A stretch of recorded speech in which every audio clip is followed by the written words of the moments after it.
del mensaje que iniciamos hace 8 días con el Salmo capítulo 31, ¿no? Acuérdense que hace 8 días quedamos en To Be Continued, ¿sí? ¿Sí lo dije bien? Esta historia continuará, quedamos hace 8 días, y entonces hoy vamos a retomar de donde terminamos, en el Salmo capítulo 31, pero voy a ir un versículo atrás de donde terminamos, y vamos a ir al versículo número 13.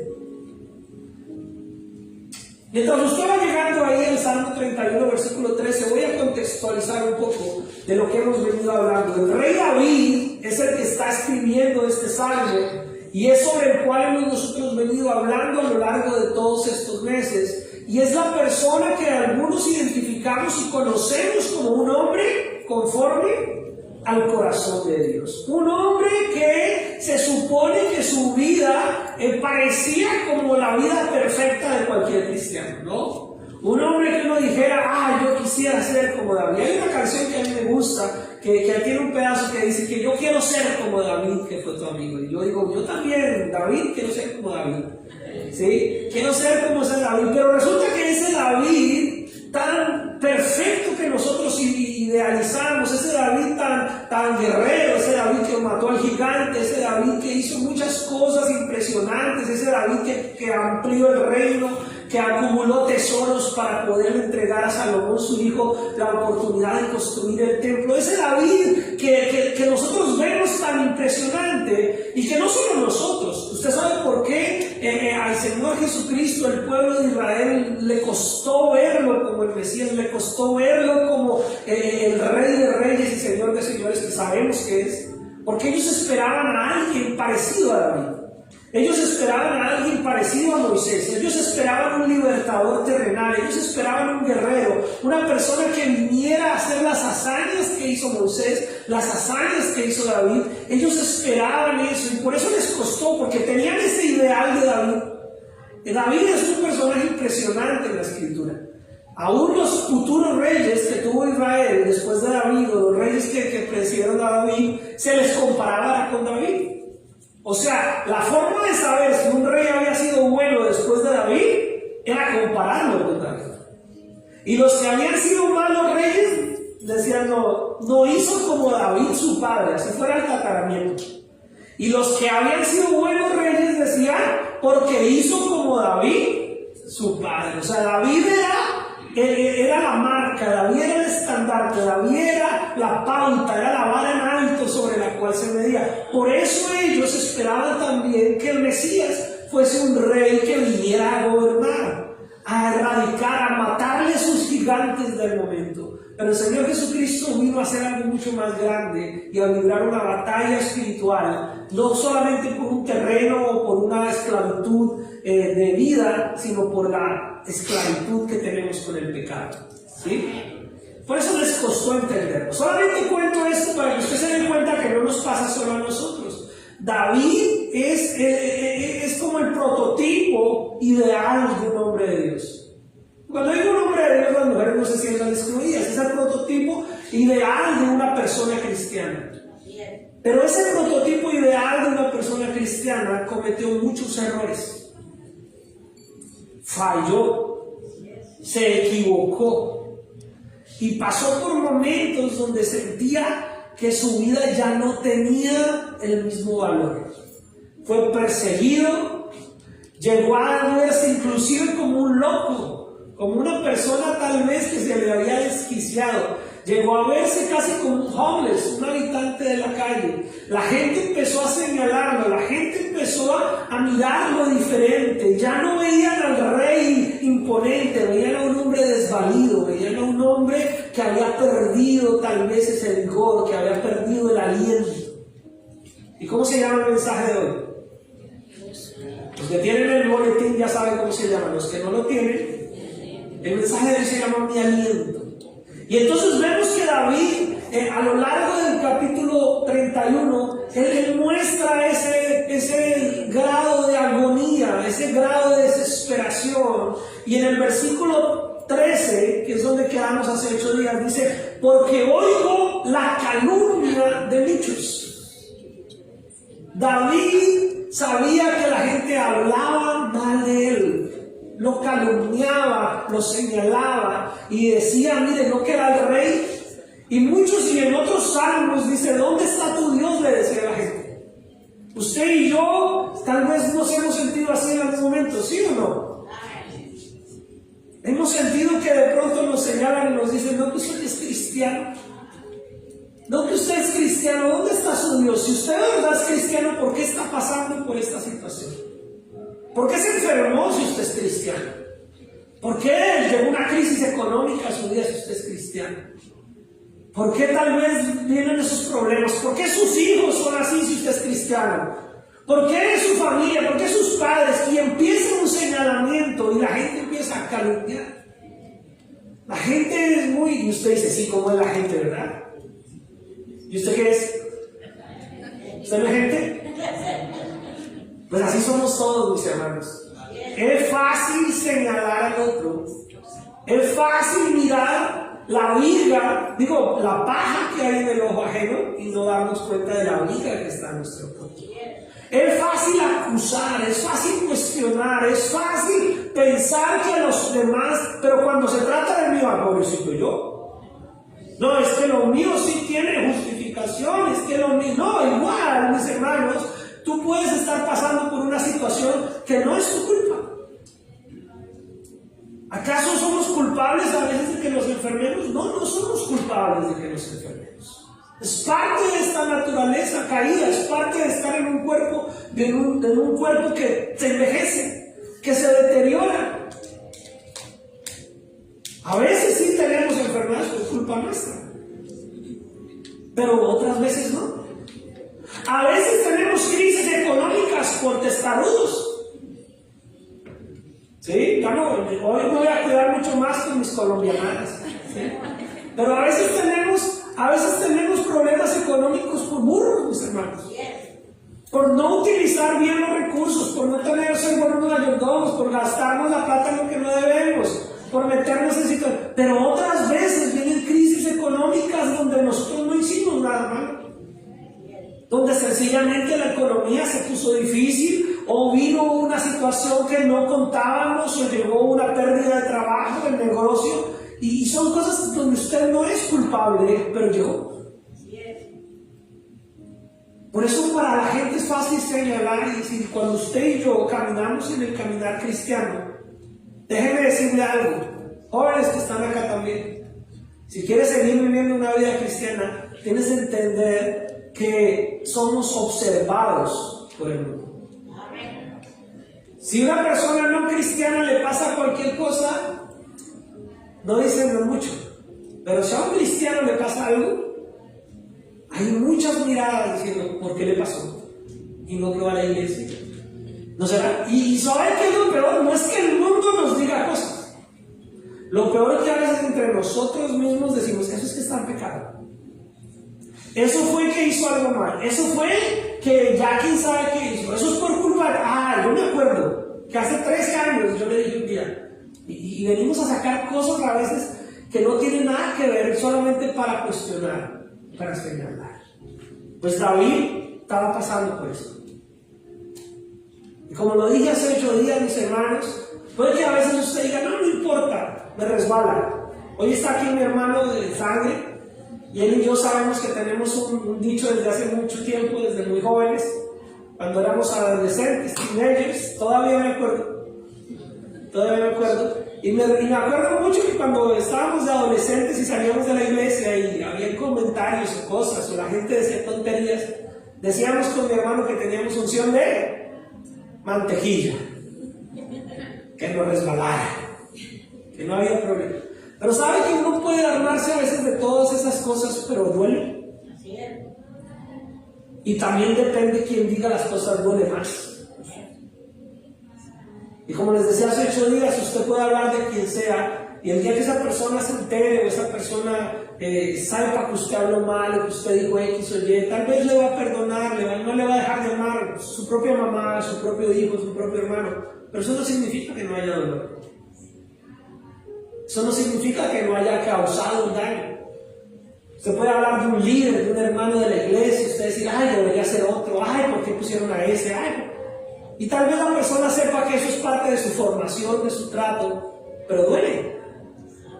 Usted puede hablar de mí todo lo que quiera, y si yo me entero o no me entero no pasa nada, pero igual cuando uno sabe, y dependiendo de quién haya sido, duele, hermano, duele. Así uno después vaya al Señor y diga: Señor, pongo todo eso que han dicho en contra mía, como lo dice aquí, pero duele, porque somos ¿qué?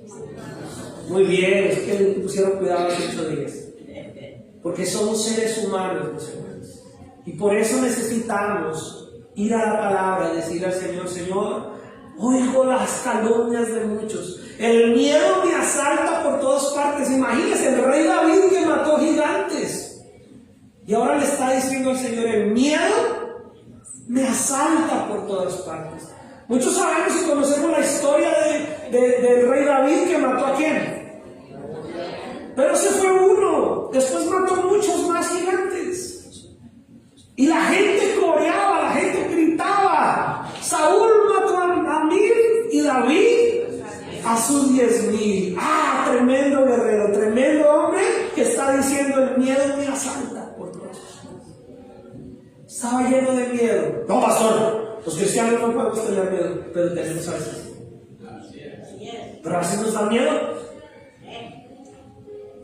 A veces somos machos para hablar, pero a la hora del té, a la hora de la situación, de pronto no somos tan machos. Y el asunto es que David dice: el miedo me asalta mientras consultan juntos contra mí e idea de quitarme la vida. Ahora, no se trata de que nosotros seamos víctimas ni que todo el mundo esté haciendo planes contra nosotros, pero sí tenemos un enemigo en común que se llama Satanás. Sí tenemos un enemigo en común que es un sistema, un mundo que quiere que el cristiano no avance. Mire, Satanás no tiene problema con que usted y yo digamos que somos cristianos. Satanás no tiene problema con que usted y yo nos congreguemos los domingos en la iglesia religiosamente. Satanás, el problema de él es que usted le crea a Dios. Porque cuando le creemos a Dios, nosotros dejamos de vivir como el mundo y dejamos de ser religiosos y nos volvemos verdaderos seguidores de Cristo.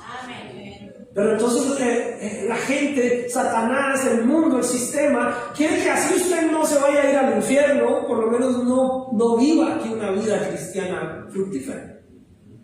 ¿Sí estamos? Y entonces sí hay una lucha, sí hay una guerra. Pero ¿qué dijimos hace 8 días? Ahí fue donde terminamos en el versículo 14. Mas yo ¿qué? En ti confío, oh Jehová, digo. Tú eres Dios. La certeza de tu gozo y la certeza de que tú vas a levantarte es que tengas claro quién es tu Dios. Y parece tan obvio y tan repetitivo, y si yo hago aquí una pregunta tal vez nadie la va a contestar. ¿Quién es aquí nuevo? Ninguno, ¿verdad? ¿Quién aquí es cristiano y temeroso de Dios? Unos pocos. Otra vez voy a volver a preguntar: ¿quién aquí es cristiano y temeroso de Dios? Amén. Entonces pareciera que yo decirle a usted que si usted sabe quién es su Dios: ay, pastor, predique de verdad, predique en serio, póngase serio, pastor. Pero resulta que tenemos como cristianos que entender claro quién es nuestro Dios. No es solamente decir yo creo en Dios, es conocerlo a Él para saber quién es mi Dios. Por eso todo lo que hemos venido viendo este año es ver las características, la identidad de Dios reflejado en nosotros. Y si Él es mi gozo, Él es mi aliento. ¿Quién es tu Dios? Tu aliento. ¿Quién es el que te va a levantar cuando todo el mundo se vaya contra ti? Dios, el Señor Jesucristo, el Espíritu Santo, Él es. Y entonces el salmista, a pesar de que se estaba viendo como una persona que estaba en una situación difícil, temeroso, miedoso, ¿o no? Ahí lo acabamos de leer, lo dijo. Pero él se levanta y dice: Señor, pero tú eres mi Dios. Mis hermanos, es fácil ser cristiano cuando todo está bien. Es fácil ser cristiano cuando todos te quieren. Es fácil ser cristiano el domingo en la iglesia. Pero cuando vienen los problemas, cuando vienen las adversidades, es cuando realmente se pone un poquito más complicado ser cristiano. Y cuando tú necesitas tener claro quién es tu Dios. Y entonces en el versículo 15, ya vamos avanzando hoy, dice: en tu mano están mis tiempos. No vamos a leerlo de afán, porque ya lo leyó el hermano Apolinar al principio y lo leímos todos. Si Dios es tu aliento, escúchame, iglesia, si Dios es tu aliento, Él es tu aliento todo el tiempo. El salmista le está diciendo: Señor, en tu mano están ¿qué? Mis tiempos. En otras palabras o en otras versiones está diciendo: mi futuro está en tus manos. Mi tiempo presente y futuro está. El pasado ya no, mis hermanos, el pasado ya es pasado. Ya ni el Señor quiere tener eso en sus manos. Porque el Señor ya lo que te perdonó, te perdonó. El Señor ya lo que hizo por ti, ya lo hizo. Pero tu presente y tu futuro es lo que le ponemos en las manos al Señor. Aún el mismo Pablo, para que usted diga: ay, pastor, ¿de dónde saca eso? El mismo Pablo dice: olvidando ciertamente lo que quedó ¿qué? Atrás. Ay, pastor, es que hace 8 días yo sentí la alabanza y sentí como que me transporté al tercer y el cuarto y el quinto cielo. Gloria a Dios. Y hoy no sintió lo mismo, no importa, olvide ciertamente lo que quedó atrás y hoy prosiga. Porque a veces queremos vivir de experiencias pasadas. Queremos vivir de momentos, de instantes del pasado y no salimos del pasado. Pero el Señor nos está diciendo: ponga su presente y su futuro en las manos de Dios. Ya el pasado pasó. Las cosas buenas ya pasaron. Y las malas también. Entonces tenemos un hoy para decirle al Señor: Señor, en tu mano están mis tiempos. Lo que viene de aquí en adelante, Señor, yo lo sigo poniendo en tus manos. Y si nosotros ponemos nuestro tiempo en las manos del Señor, Él va a ser tu aliento. Él va a ser tu esperanza. Él va a ser el que te levante. Dice: líbrame de la mano de mis enemigos y de mis perseguidores. Haz resplandecer tu rostro sobre tu siervo. Sálvame por tu misericordia. El Señor es tu aliento, mis hermanos, no porque usted se lo merezca. El Señor es tu aliento porque Él es misericordioso. Muchas veces, mis hermanos, estamos sin aliento, estamos caídos, abatidos, con problemas por nuestra responsabilidad, por nuestra culpa, por nuestra desobediencia. Y aún así el Señor nos levanta. Porque no lo hace porque te lo mereces. Lo hace porque Él es bueno. Porque Él es misericordioso. Entonces el Señor es tu aliento por causa de su amor inagotable. Los que toman apuntes o los que hacen buena memoria, el Señor es tu aliento por causa de su misericordia y de su amor inagotable. Le dice el salmista: Señor, no sea yo avergonzado, oh Jehová, ya que te he invocado.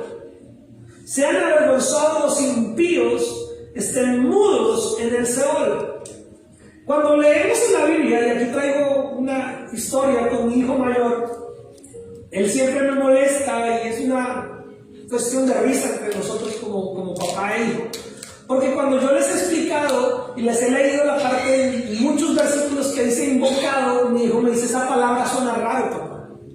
Él me dice: a mí me suena como esa gente que hace cosas de brujería, de invocar. Y le digo: bueno, hijo, es que invocar es llamar. Invocar es pedirle a alguien, ¿sí? Y entonces a veces cuando en mi casa decimos: vamos a orar o leemos algo y dice que se invoca, mi hijo dice: oh, invoco. Y molestamos, es chiste. Pero el asunto es que invocar es clamar. Es clamar. Invocar es llamar a Dios y decirle: Señor, yo te quiero conmigo, yo estoy contigo y yo te llamo porque te necesito. Amén. Déjeme decirle algo. El Señor es tu aliento. Pero tú tienes que anhelar ese aliento.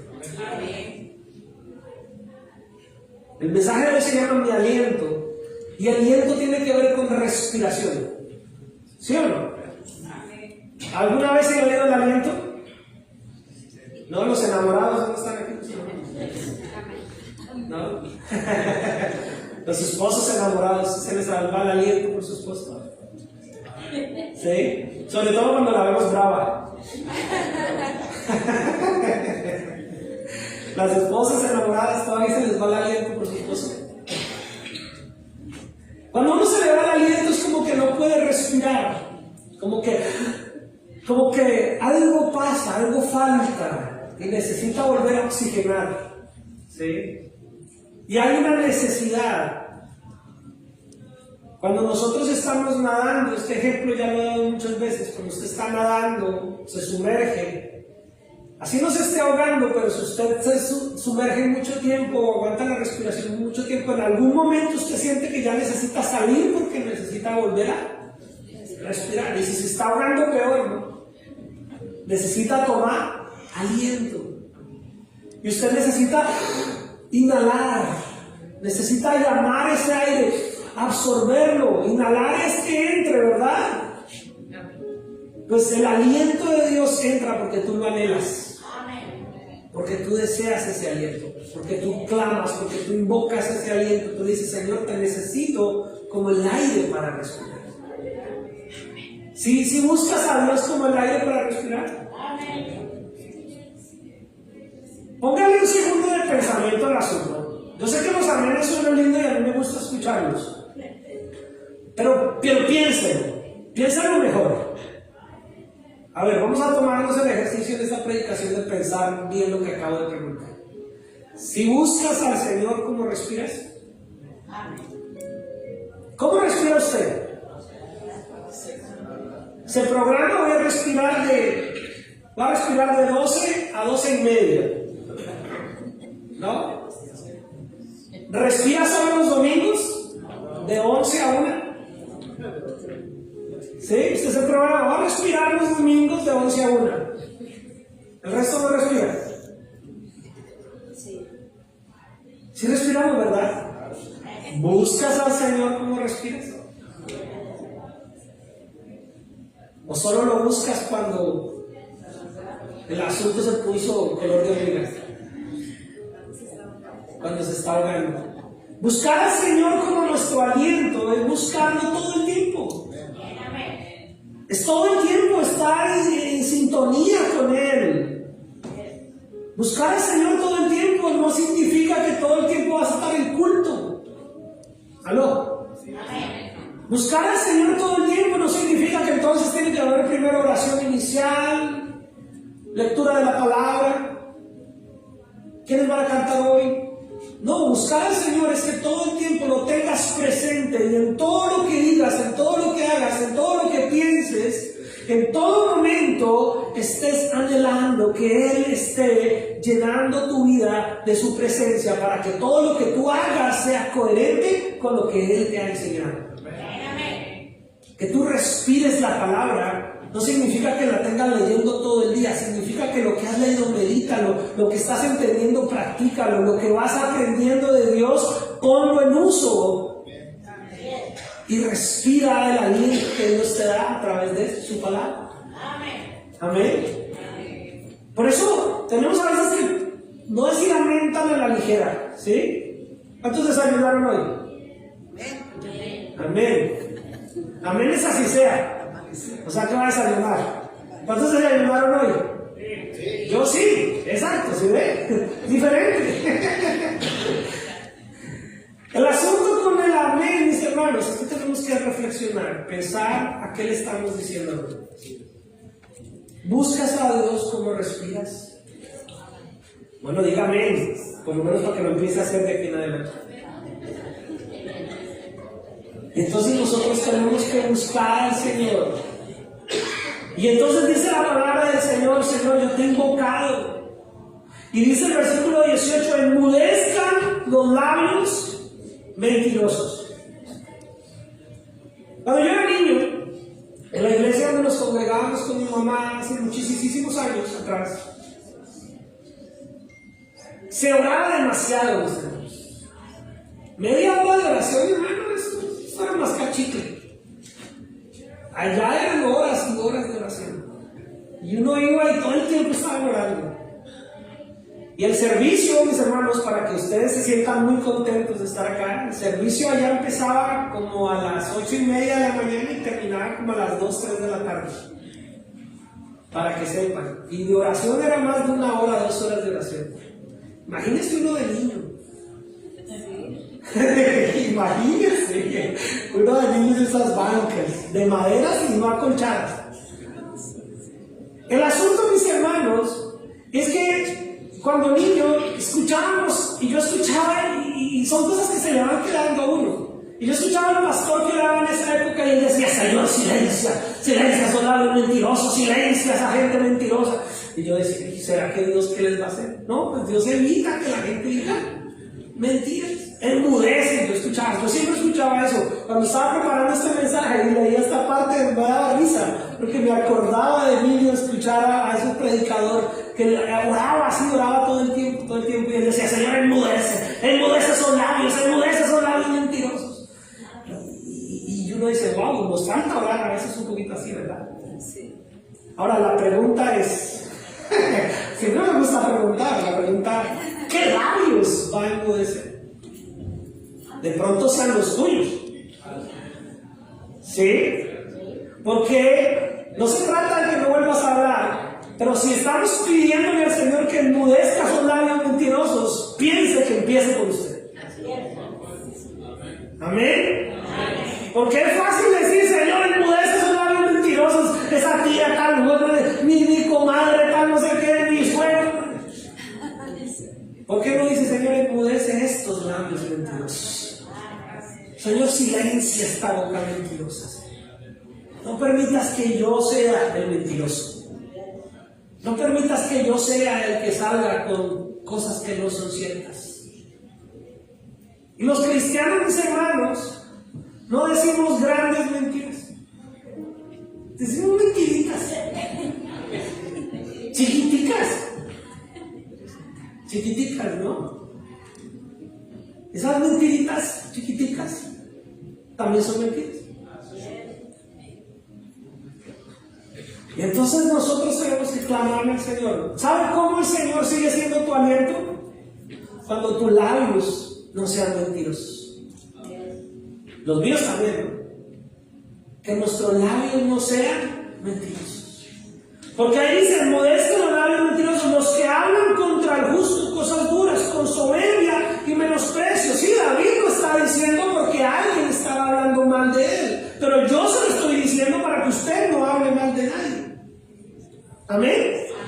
Yo se lo estoy diciendo para que usted no sea el que lastime, para que usted no sea el que habla mal en contra de otra persona, para que usted no sea el que miente de otra persona.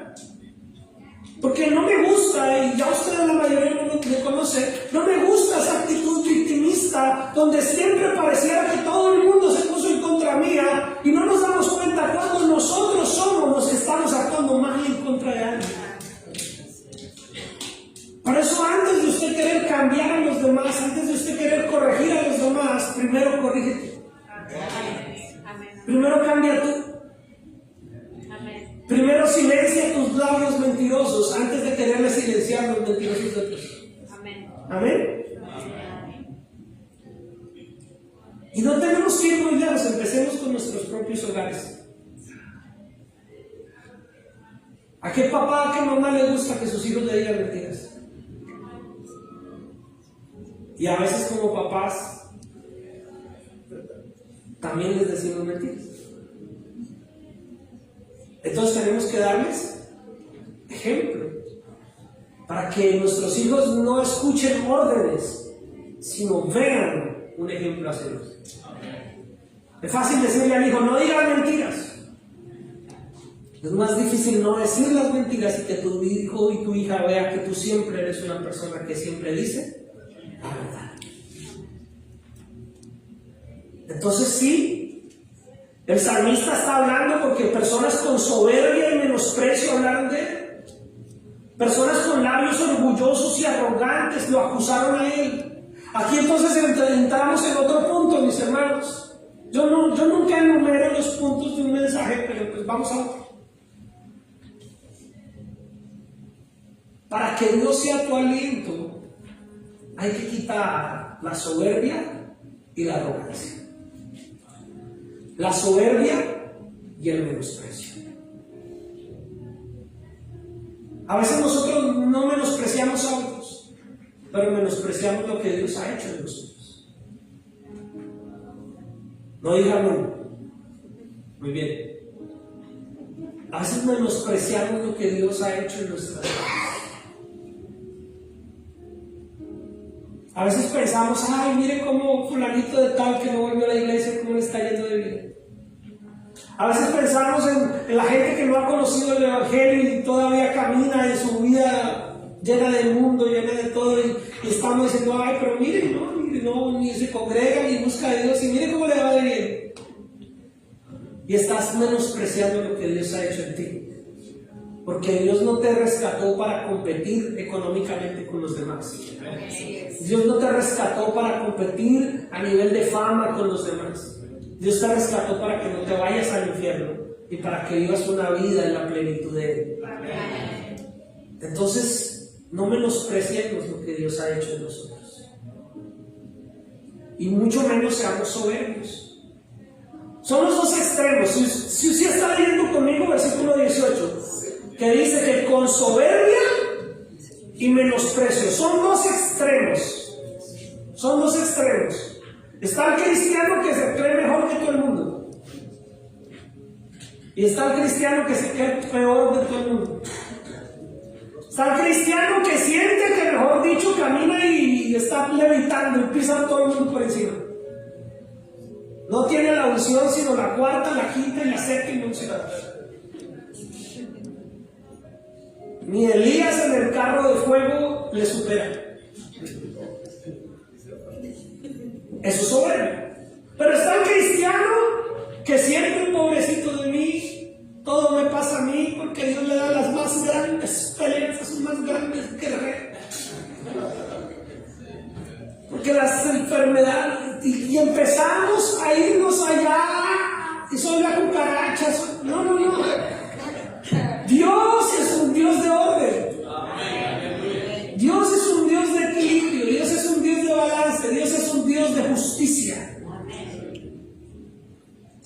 Dios no quiere ni que hables con soberbia, ni que hables con menosprecio. Ni que hables con soberbia de ti mismo, ni que hables con menosprecio de ti mismo. Ni que hables con soberbia de los demás, ni que hables con menosprecio de los demás. ¿Amén? Amén. Ahora sí que se sienta hasta amén. Ahora sí que están tímidos porque vino mi hermano. Ahora sí que se sienta hacia amén. Amén. Acuérdense que hay que saber cuándo decimos. Hay que pensar. Y la palabra del Señor entonces nos está diciendo ahí que nosotros tenemos que orar, clamar, invocar el nombre del Señor para que nuestro aliento sea Él. Silencia la mentira, quite la soberbia y quite el menosprecio. Y dice la palabra del Señor, cuán grande es tu bondad que has guardado para los que te temen, que has mostrado a los que esperan en ti, delante de los hijos de los hombres. Otro punto, el Señor es tu aliento si tú has sabido temerle y esperar. Amén. El Señor es aliento para los que esperan en Él. Necesito que el Señor me ayude, pero si el Señor no te ayude, corres para otro lado.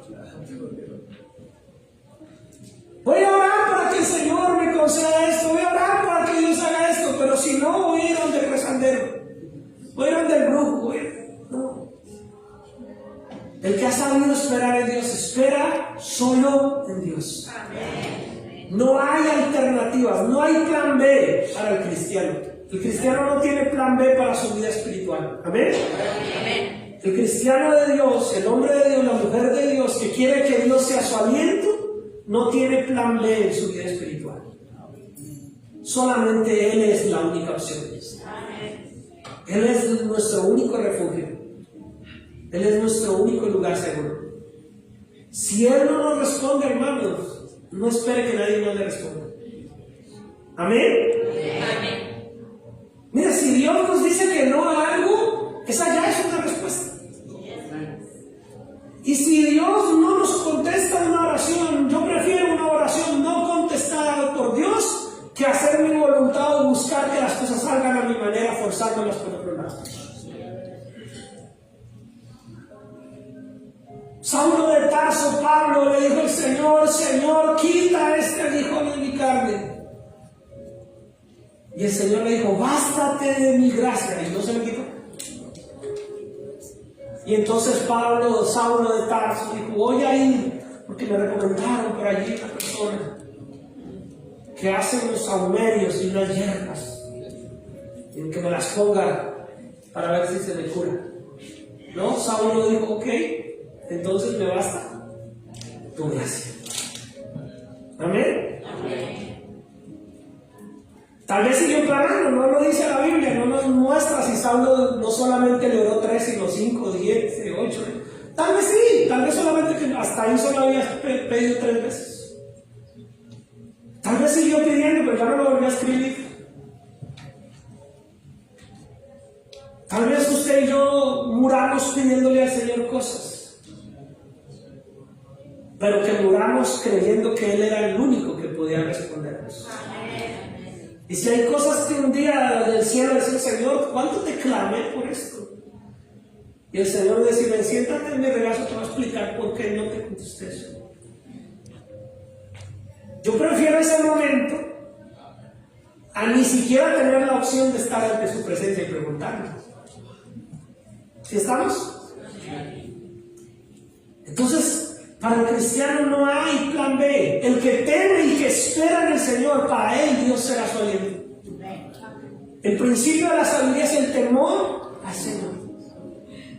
Y el temor al Señor, los que vienen acá los miércoles y los que han escuchado los devocionales, el temor del Señor se traduce de una manera muy simple y muy básica en obediencia voluntaria, en una obediencia feliz. ¿Quieres tener temor a Dios? Muéstrate obedientemente feliz a Él. Y si entiende cuando digo obedientemente feliz, ¿verdad? El que obedece de buena gana, el que obedece con gusto, con alegría. No el que obedece de mala gana, no el que se la pasa refunfuñando, no el que se la pasa quejándose, mis hermanos. Algo que tiene que clavar en nuestra vida para que el temor de Dios sea una realidad en nosotros. Escúchame. Algo que tiene que acabarse en nuestra vida cristiana para que el temor de Dios sea una realidad en nuestras vidas es la queja. Ese también era un buen momento para decirlo. La queja, mis hermanos, la queja no bendice nuestra vida espiritual. Si usted tiene quejas, adore, póstrese, ore y póngase delante del Señor ahí. Pero no ande quejándose con todo el mundo. No ande con esa queja para todo lado. Porque ¿sabe a quién está haciendo quedar mal? Al Dios que usted dice que es su aliento. Porque cuando nos quejamos tanto de la vida, estamos quejándonos del Dios al que le entregamos nuestra vida. Ay, es que a mí, es que esto, y es que lo otro, y es que hueco, y es que hueco. La queja, mis hermanos, es contraria a tu adoración. La queja va en lugar opuesto a tu gratitud, a tu alabanza, a tu adoración. No se puede adorar, alabar y ser agradecido al mismo tiempo que ser una persona quejambrosa y que todo el tiempo se está quejando. Yo no digo que no pongas tu queja delante del Señor, eso es diferente. Ponla delante del Señor de rodillas. Para eso venga aquí el domingo a las 10:30 y ponga su queja ahí de rodillas. Pero no ande quejándose con todo el mundo. No ande quedando mal el nombre del Dios que se supone que es tu aliento y que lo anhelas como el aire que respiras. Espera en el Señor. Amén. Y la palabra del Señor nos tiene, no me quiero salir del salmo, pero la palabra del Señor nos lleva a muchos lugares donde el Señor nos dice: espera, aguarda, sé paciente, persevera, continúa, esfuérzate. Dice, en los secretos de tu presencia los esconderás de la conspiración del hombre, y los pondrás en un tabernáculo a cubierto de contención de lenguas. Quiere decir, los protegerás de las personas que les acusan. El Señor sabe cuándo es el momento para guardarnos, para escondernos, para protegernos. Deja que Él sea el que decida en qué momento Él actúa. Pero tú sencillamente confía en Él. Dice, bendito sea Jehová porque ha hecho maravillosa su misericordia para conmigo en ciudad fortificada. Te mantiene a salvo, mis hermanos. Él es tu aliento y Él es el que te mantiene a salvo. Por eso acá les confirmo, mis hermanos, que la queja no viene a ser parte de alguien que tiene a Dios como su aliento. Porque el que tiene a Dios como su aliento dice, bendito sea Jehová porque ha hecho maravillosa su misericordia conmigo. ¿Estás enfermo? Alaba al Señor. ¿Estás con problemas? Exalta al Señor. ¿Tienes situaciones difíciles? Alágrate con el Señor y exáltalo a Él. Y en tu lugar secreto, en tu lugar de oración, en tu casa, en tu momento de intimidad, ahí expon tu queja, ahí coloca toda tu necesidad, pero levántate y alábalo. Ve a tu trabajo y habla bien del Dios que tú tienes. Ve a tu escuela y habla bien del Dios que tú tienes. Con tu familia habla bien del Dios que tú tienes. Exáltalo. Tú exáltalo públicamente. Y que Él en privado escuche tu queja, pero en público exáltalo. Glorifícalo. Y le aseguro que si usted en privado quiere quejarse mucho, tampoco le va a gustar tanto hacerlo. Porque usted va a decir, Señor, también en este momento en privado quiero adorarte. Quiero alabarte. Quiero bendecirte. Y mire que el salmista lo dice, decía yo en mi premura. ¿Qué quiere decir eso? De una manera imprudente, de una manera llena de pánico, cortado soy de delante de tus ojos, pero tú oíste la voz de mis ruegos. Cuando a ti ¿qué? Clama. El Señor es aliento para el que pide auxilio. El Señor es aliento para el que clama. Versículo 23, y vamos terminando, dice, amad a Jehová todos vosotros sus santos. ¿Y qué dice ahí al final? A los fieles que último punto para cerrar este espacio del Señor como nuestro aliento. Dios es aliento, y esto grábeselo, pero usted que vino hoy y los que están viéndolo por internet, grábese esto: Dios es tu aliento si eres fiel. Amén. Amén. Voy a volver a decir, Dios es tu aliento si eres fiel. Amén. Quiero que colabores ahí con el mismo versículo de la versión Nueva Traducción Viviente.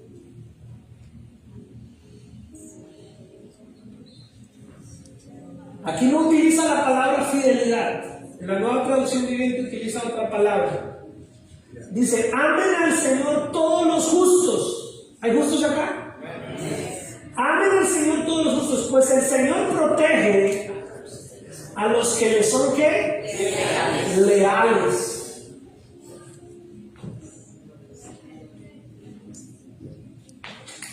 No sé si decirlo. ¿Usted qué dice? ¿Lo digo o no lo digo? Hay mucha gente en las iglesias por años infieles y desleales. Ya lo dije. ¿Ya qué? Pero en las iglesias cristianas del mundo entero hay gente que lleva años ocupando las bancas, pero son infieles y desleales. Hablan mal de su Dios, hablan mal de su fe, se quejan de su iglesia, se quejan de sus hermanos, se quejan del pastor, se quejan de todo el mundo y no son fieles y leales. Así que aquí no hay problema, que nadie le ha dolido el comentario. Pero el asunto, mis hermanos, es que Dios es aliento. El Señor protege a los que le son ¿qué? Leales. Mis hermanos, la fidelidad y la lealtad es una virtud muy grande. Muy grande. Es una virtud costosa. Es una virtud, mis hermanos, que no todo el mundo tiene. Pero usted puede anhelarla y puede decir, Señor, yo quiero ser uno de tus fieles. Amén. yo quiero ser uno de tus leales. Miren, mis hermanos, en la vida cristiana, en la vida espiritual cristiana, no estoy hablando religiosamente, en la vida espiritual cristiana, en la vida espiritual que tiene un hijo, una hija de Dios, la fidelidad y la lealtad, mis hermanos, son una bendición para caminar con Cristo. Son parte de la esencia de un hombre como David. ¿Aló? ¿David falló? ¿David cometió errores? ¿David pecó? ¿David se equivocó? Pero era fiel, era leal. Nunca negó su fe, nunca llegó a hablar. Es más, hermanos, y yo sé que muchos predicadores utilizan esto de mala manera, pero David, aún de sus enemigos, no se atrevía ni siquiera a hablar mal de ellos. David, aún cuando Saúl lo perseguía, dijo: no voy yo a hacer esto contra el siervo del Señor. No era que Saúl no estuviera haciendo cosas malas, era que él no iba a dañar su esencia, su principio espiritual de ser una persona fiel y leal. La lealtad, mis hermanos, no se mide solamente en la iglesia. ¿Eres leal en tu hogar? Amén. Esposos, la fidelidad no es un tema de no solamente no engañar a la esposa. Esposas, la fidelidad no es solamente no engañar al esposo, es ser leales. No hables mal de tu esposo, no hables mal de tu esposa con todo el mundo. No sean desleales entre ustedes como familia, porque Dios protege a los leales. No seas desleal con tus hijos. No seas desleal con tus padres. Los hijos que están acá, no seas desleal con tus padres. No hables mal de tus papás con nadie. A veces los adolescentes o cuando uno es joven es fácil quejarse de los papás, ¿verdad? Y con los amigos: es que mi mamá, es que... Otra colombianada que voy a decir, no es grosería ni nada, pero en Colombia, es que la cucha molesta mucho. La cucha es la mamá. Sí. No seas desleal. Hijos jóvenes que están acá, yo sé que aquí hay varios, y aún si ya eres adulto y tu mamá ya es ancianito, no seas desleal. No seas desleal de tus padres, hayan cometido errores o no. Nuestros padres han cometido errores, pero no seas desleal. Con mi hermano sabemos que estamos hablando. No seamos desleales, porque no se trata de si la persona se lo merece o no se lo merece. Se trata de que usted tiene un principio arraigado en Dios. Ahí es que mi esposo es esto y aquello. No se merece que le sea leal. Sea leal. Él no se lo merece, pero usted sea leal. Ahí es que mi esposa es esto y aquello. Ya no se merece que le sea. No sea leal. ¿Se lo merece o no? Se lo merece. Porque la lealtad y la fidelidad no se trata de la persona, se trata del principio espiritual. Es que le voy a hacer leal a tal persona. No. Séale leal al principio de fe. No hables mal. Ya hablamos de eso. Está dentro del versículo. Está dentro del capítulo. Y dice que Dios es fiel a quienes. Dios a quienes guarda, a los que son fieles. Y paga abundantemente al que procede con soberbia. Dios también castiga severamente a los arrogantes. Eso es lo que dice ahí el versículo. Y paga abundantemente al que procede con soberbia. ¿Cómo quieres que Dios te trate y te proteja como fiel? ¿O te pague como soberbio? Esforzaos todos vosotros los que esperáis en Jehová. Y tome aliento, ¿quién? Vuestro corazón. Póngase en pie, mi hermano, vamos a terminar esta misión. Vamos a orar.